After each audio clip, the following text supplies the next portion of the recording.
वयं नुमः श्री कृष्णाय वयं नुमः। शास्त्रों में भगवान के 3 स्वरूप बताए गए हैं। आज थोड़ी ज्ञान की बातें ज्यादा है तो थोड़ा ध्यान से सुनिएगा। कल से भगवान की लीलाएं, उत्सव इत्यादि शुरू होंगे। आज आपको भागवत जी का महत्तम सुनाया जा रहा है, यानी महत्व, सार क्या है। हर बात, हर कथा, हर लीला कर आपको क्या सिखा रही है ये समझाया जाता है। तो शास्त्रों में भगवान के 3 स्वरूप बताए गए हैं। सत्य, चित्त और आनंद मिलाकर हुए सच्चिदानंद। इसीलिए भगवान को कहा जाता है सच्चिदानंद रूपाय। भगवान का रूप है ये, सत्य, चित्त और आनंद। सत्य माने, सत्य किसे कहते हैं बताइए। स्कूल में आते थे ना 2-2 नंबर के, परिभाषा बताओ। तो परिभाषा बताइए। सत्य का मतलब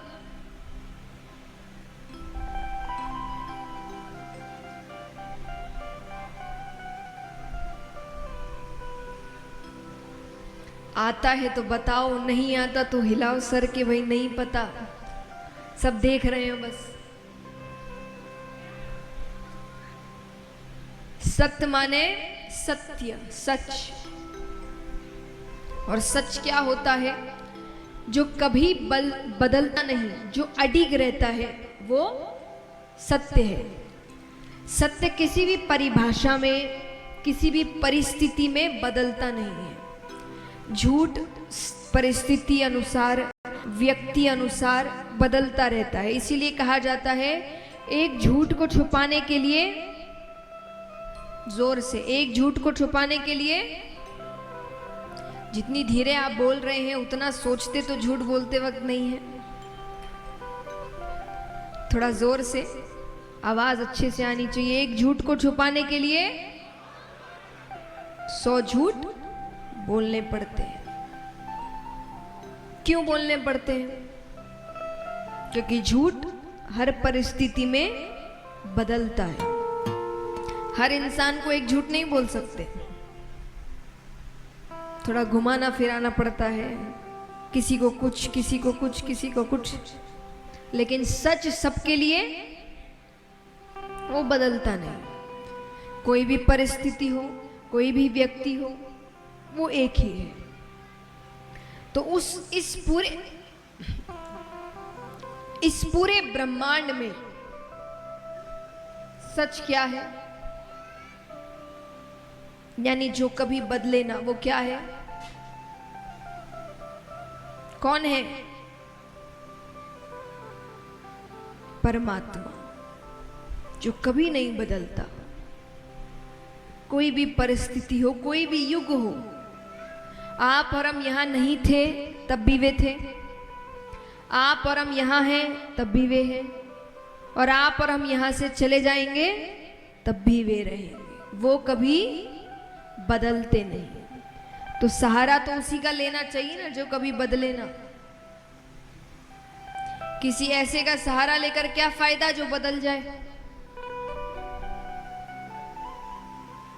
इसीलिए कहते हैं संसार में रहो, परिवार में रहो, लेकिन आश्रय केवल परमात्मा का, क्योंकि वो अकेला है जो कभी आपका साथ छोड़ता नहीं है, क्योंकि वो बदलता नहीं है। हर चीज बदलती है, हम बदलते हैं, और कब बदलते हैं ये पता भी नहीं चलता। यहाँ कोई भी ऐसा है जो ये बता सके कि इस दिन या इस महीने या इस साल मैंने अपना बचपन छोड़ दिया? कोई बता सकता है? आपने बचपन कब छोड़ा? कोई तारीख है? बचपन तो छूटता चला गया। कब जवानी चली जाएगी, बुढ़ापा आ जाएगा, फिर सोचेंगे क्या किया। हम सब कहते हैं कि भगवान इनकी पूजा पाठ इत्यादि सब बुढ़ापे के लिए छोड़ के रखो, बुढ़ापे में करेंगे। पक्का है बुढ़ापा आएगा,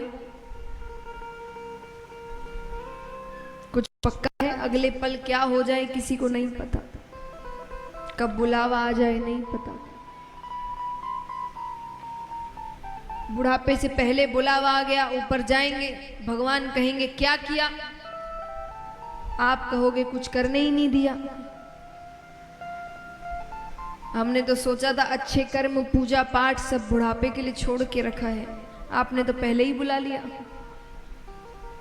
भगवान कहेंगे मैंने कोई अग्रीमेंट थोड़ी साइन करवाया था कि भाई इतनी उम्र तक तो पक्का ही नीचे रखूंगा, नहीं।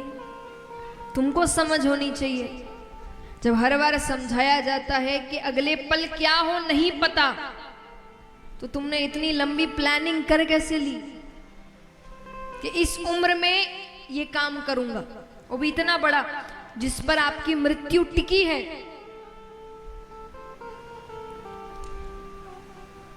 आज हम सब जानते हैं मृत्यु के बाद हमें समझाया जाता है कि स्वर्ग है नरक है। आप सब कहां जाना चाहते हैं? कौन कौन स्वर्ग जाना चाहता है? हाथ उठाना।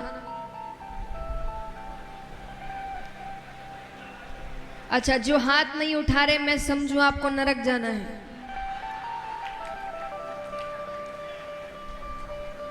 फिर से पूछ, कौन कौन स्वर्ग जाना चाहता है? हाथ उठाना। उसके लिए मरना तो पड़ेगा, है ना? तो स्वर्ग जाना है तो उसके लिए अच्छे कर्म करने पड़ेंगे। ये जितने भी काम करना है ये सब कहां के लिए है? अच्छे कर्म करते कहां के लिए? देखिए, अच्छे कर्म तो ऊपर ही काम आएंगे, पैसे तो यहां छोड़ के चले जाता है इंसान, ऊपर तो कर्म ही लेकर जाता है। तो वही छोड़ दोगे ये सोच करके भविष्य में करेंगे, वो भविष्य आए ना आए। तो भगवान कहते जीवन की इतनी महत्वपूर्ण चीज तुमने भविष्य के लिए छोड़ दी, जिसका तुम्हें अता पता नहीं है कि भविष्य में क्या होगा क्या नहीं होगा। किसी को थोड़ी पता है भविष्य में क्या होगा, कुछ नहीं पता। तो भगवान कहेंगे जिसके बारे में पता नहीं उसके ऊपर इतना बड़ा काम छोड़ दिया। इसीलिए अच्छे कर्म उम्र पर मत छोड़िए, अच्छे कर्म जब समय मिलता है तब करिए। तो सहारा केवल सत्य का, सत्य यानी भगवान का लेना।